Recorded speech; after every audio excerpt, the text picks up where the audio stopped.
ha crecido casi un 80%. No se corresponde con el crecimiento del sector eléctrico. Y el que más ha crecido es el personal de apoyo, que no sabemos qué es, porque en generación, en distribución, en transmisión no tiene el mismo. Y como lo dijo el ingeniero, es más fácil hoy, a marzo de 2011, saber cuánta generación eléctrica tiene República Dominicana que cuánto genera Venezuela. Es más fácil, ¿no? Para cualquier venezolano. Un país chiquitico como República Dominicana y con problemas tremendos en esa isla, teniendo de vecino a Haití también y todos los problemas que tienen. No, y eso es, creo que con excepción de Cuba, y a lo mejor otro país, todos los países en Latinoamérica mantienen ahorita, Bolivia, usted puede entrar, la información en línea, que usted todos los días sabe qué pasó en el sistema eléctrico el día anterior. Y el ingeniero Eduardo Páez Pomar nos dio al principio del programa unos datos, unas cifras, unas estadísticas. En 1998 la capacidad instalada de generación eléctrica en Venezuela era 20.633 megavatios, ¿correcto? Sí. 20.633 megavatios. 47% de holgura. De holgura. Esa holgura es lo que era de 10.853 megavatios. Esa holgura es lo que permitió que en el momento que hubo el problema de Tacoa no se interrumpiera el servicio en Caracas. Así es. Porque teníamos una generación holgada y a través del sistema interconectado nacional se generaba más electricidad de la que se consumía. Y de la misma manera, en otras oportunidades, cuando la ciudad no estaba demandando mucho, la electricidad de Caracas entregaba energía al sistema interconectado y eso permitía hacer una reparación en alguna otra parte también. Perdóneme mi ignorancia, pero esa holgura eléctrica, ¿dónde permanece? ¿Dónde la mantienen? ¿No la generan? Eso es la planificación, de largo plazo, a 20 años, que se hace y tú vas ejecutando los planes. De hecho, yo sé que el ministro Ali Rodríguez ha mencionado que la privatización, que fue un hecho que ocurrió a finales de la década 90, donde se paralizaron algunas inversiones en CADAF, en el BEN y las empresas del Estado. Precisamente la holgura que teníamos a principios de los 90 era de tal magnitud que se había construido, finalizado la Casa de Máquinas 2, se había construido Tacoa y Planta Centro, teníamos algo así casi cercano a 18.000 megavatios instalados y una demanda de 7.000, teníamos más de 100% de holgura. Y eso fue lo que permitió que tú tuvieras 10 años con bajas inversiones y eso estaba planificado. Pero se hicieron las que estaban previstas. Tacoa se hizo, siguieron haciendo líneas de Edelca, e inició la construcción de Caruachi, que la dejó avanzada, se inició la construcción de la Vueltosa, más o menos las obras físicas. Generar esa electricidad, como lo hacemos en Venezuela, mediante el agua o la termoeléctrica, pero sobre todo fundamentalmente por Guri, es comparativamente barata en relación a otros países que generan por energía nuclear, por ejemplo, su electricidad. Sí, el asunto es que en los casos de España, Francia, las inversiones son muy elevadas y las recuperas a muy largo plazo. Pero la energía hidroeléctrica en Venezuela es una bendición que nosotros tenemos. Tenemos uno de los ríos más portentosos a nivel del mundo, que te aporta un caudal promedio que está cerca de los 4.800 metros cúbicos por segundo el promedio anual. Entonces, eso te permite casi, porque tú no los vas a aprovechar. Y esos estudios de impacto ambiental están hechos y están aprobados por organismos multilaterales. Porque entonces después el presidente Chávez les cae encima a ustedes que planificaron eso hace 50 años. ¿Tú sabes cuál es el ahorro que permite las centrales? Y le dice que afectaron el ambiente, pues, ¿no? El ahorro que permite las centrales. De aupar a la gente así ambientalista. Para que los venezolanos lo escuchas, tengan una idea de lo beneficioso de esta obra, es que las centrales Bajo Caroní te permiten ahorrar 500.000 barriles de petróleo cada día. Que los puedes vender y que generan ingresos al país. Si no tuviera Guri, bueno, estaríamos... eso es la joya de la colonia, hay que cuidarla, por eso es que ese mantenimiento de Guri no se debe desfasar en el tiempo. La cultura de mantenimiento... Pero está desfasado. Sí, porque la cultura de mantenimiento también se ha perdido. El ministro Rodríguez Araque ha dicho que se ha perdido. No, aquí OPSIS hacía los planes de mantenimiento de cada unidad, de cada línea al año, y eso se tenía que cumplir. Y es una cultura que existía y las empresas la cumplían. Ahora no sabemos cuáles son los planes, no se pueden hacer porque no hay infraestructura y todos los equipos están prácticamente operando con sobrecarga, no solamente a nivel de generación, es que eso ocurre en transmisión, donde se exceden los límites, y en distribución, donde están cargados los circuitos, si no están las subestaciones copadas, si no están los transformadores copados. Entonces, el problema es más grave, y el ministro Rodríguez lo sabe, que simplemente decir que es niño, que es privatización, que es crecimiento de la demanda. Es que la infraestructura ya es insuficiente para abastecer la demanda de electricidad. Y por otra parte, en el programa de nueva generación estaba estimado que Tocoma, que es la la central hidroeléctrica que queda por terminar en Bajo Caroní debió haber entrado, iba a entrar en producción en el año 2012, ya está pospuesta para el 2014.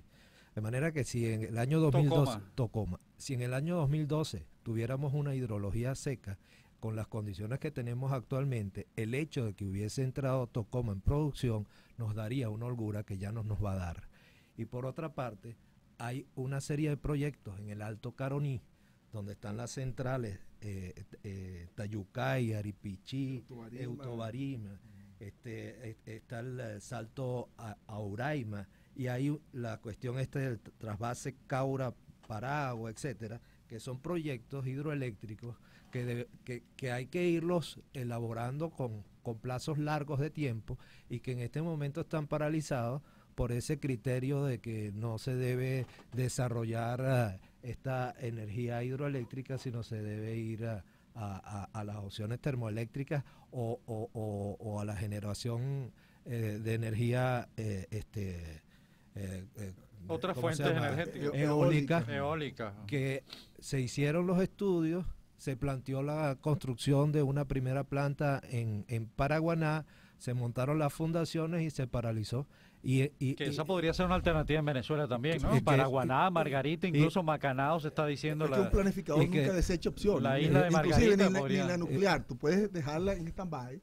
Y cuando tú veas que se justifica y que económica y ambientalmente y que tienes la seguridad del desarrollo, pues tú la cometes. No es que yo no hago eso, porque ya estamos dañando la selva. Esos estudios de impacto ambiental están el problema es que no se hace ni una cosa ni la otra. Y además, la ventaja de la energía eólica es que precisamente el periodo del año donde el viento es más fuerte en el país es casualmente la temporada seca, lo cual permite con generación eólica la recuperación de los embalses en la temporada seca. El futuro de la energía solar, sacándolo un poco del tema interno, pero el futuro de la energía solar también tiene... Es una opción válida, hay que mantenerla. Es una opción válida. Y Venezuela podría ser también una alternativa. Eduardo mencionó un proyecto que es Tocoma, y es contradictorio, que si Tocoma hubiera entrado en el 2007, y además Sidor, porque hay unas plantas en Sidor que se instalaron, que no están produciendo. Para generación de la propia industria básica. Es contradictorio porque tú no tienes la infraestructura para transportar esa energía. Si ya estás excediendo el límite, si tú pones más energía allá sin hacer la línea, no puede. Y el ministro Rodríguez que dice que va a construir una línea de 400 con China, que va a llegar al occidente, pero pues si tú construyes una línea no haces nada, porque en lo que se te vaya esa línea, perdiste toda esa generación. Mire, para que no nos vayan a caer más a cuento, usted nos dio una cifra. En el año 1998 se generaban en Venezuela 20.633 megavatios de electricidad. 10.854. No, se consumían. Bueno, pero eso es lo que genera. No puede generar más de lo que consume. No, pero la capacidad era 20.000. La capacidad instalada. La capacidad de producir estaba allí instalada. En el año 98 había planes para ampliar la generación eléctrica en el país. Te lo puedo decir, se llamaba el Plan OPSI 99-2003 y contemplaba el sitio. 99-2003. Ciclo combinado, Caruachi, rehabilitación de Planta Centro, construcción de La Vueltosa, rehabilitación de 18 turbinas de gas de Cadafe. Bueno, ¿qué se hizo? Eso lo tenía el gobierno nuevo. Bueno, ya nuevo, ¿no? Ya este es un gobierno como los dos anteriores. Se le entregó y hizo una nueva ley eléctrica y sabía que eso había que hacerlo para subir, para ir manteniendo el equilibrio de oferta-demanda y la disponibilidad adecuada. Bueno, ahora, de eso solamente a la fecha se ha ejecutado Caruachi. Estamos en el 2011. Porque estaba avanzado y todos los contratos cerrados. Se hizo ¿Cuánto es la capacidad del 2011 eléctrica del país? 24.889 megavatios. El reporte de la memoria y cuenta. ¿Y cuánto es la demanda? 16.755. Es decir, hay un sobrante, un exceso de 8.000 megavatios. El problema no es lo instalado, es la disponibilidad. Entonces la falta de mantenimiento lleva a que no tenemos sino del orden de 16.000 megavatios disponibles. Y esa es la demanda que tenemos ahorita en enero. Y esa va a subir en mayo, porque viene la época de calor ahora. No importa que llueva o no llueva. Y a esa demanda habría que sumarle la demanda real de Guayana, que está cortada ahorita. Y la caída del aparato productivo, que si aquí hay una reactivación no tiene cómo subir. De las industrias, las empresas que deberían estar produciendo más para que paguen más impuestos, pero no. Pasa todo lo contrario. Ahí estamos viendo, por ejemplo, la industria automotriz generando mucho eran en el año 98, las pérdidas y ahorita son del orden del 40%. Y eso es gestión comercial deficiente de parte ¿Qué llama usted las pérdidas? Es lo que se produce y no se factura, no se sabe dónde va. ¿Cómo se explica que el ministro Rodríguez está diciendo ahorita que se van a comprar 3.500.000 medidores? Porque no se fueron comprando año a año esos medidores y se fueron instalando. Cadafe, por ejemplo, estaba cobrando sin medir, haciendo estimados. Entonces ahora es que se están dando cuenta que tienen que montar medidores. Y todo eso que se pierde es equivalente a lo que se produce térmicamente. O sea, la energía, los combustibles que gastamos para producir se pierde. Y los que penalizan son los que pagan y tendrían derecho a consumir esa energía porque la pagan a la tarifa que pone el gobierno. Pero eso le conviene al gobierno porque penaliza a quienes más tienen. Pero no resuelves la crisis estructural que problema. Tienes. Así es. Bueno, ingeniero, muchísimas gracias por estos minutos para nuestra audiencia de Radio Caracas Radio.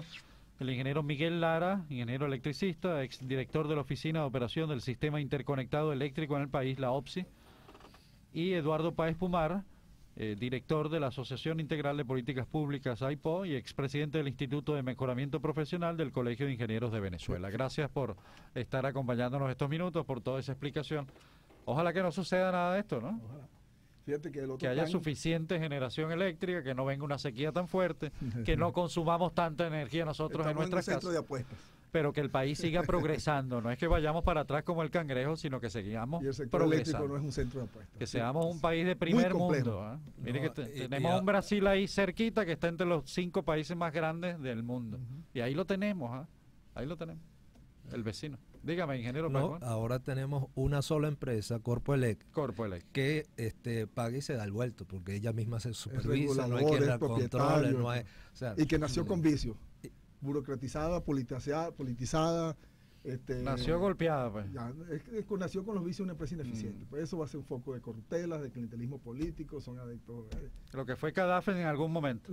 En su época final. En su época de esta últimamente. Ahí se están uniendo varias empresas, unas que eran rentables, como Edelca, como la electricidad de Caracas, con otras, como Cadafe, ineficientes. Y cuando tú tienes una manzana podrida, se te pudre todo lo demás. Eso suele ocurrir en el mercado. Y la tendencia va a ser a operar como Cadafe. Ya Edelca no tiene flujo de caja, no tiene como pagar HCM. No tiene que le intenten meter a uno un tomatico podrido en medio de una docena de tomates, no. Esa es otra carga financiera para nosotros venezolanos. Nos despedimos. Luis Enrique Delgado en la edición y el montaje, Rafael Urdaneta en la producción del espacio, asistido en la producción por Mariel Hotel y Yurimar Agostini. Ante el micrófono, Javier Pereira Díaz. Que la pasen muy bien, gracias por su atención. Recuerden, en Twitter usted nos puede seguir a través de nuestra cuenta @PrensaRCR. Chao. RCR presentó Documentos RCR, una visión en profundidad que va más allá de la noticia. RCR, 80 años contigo. Déjate oír.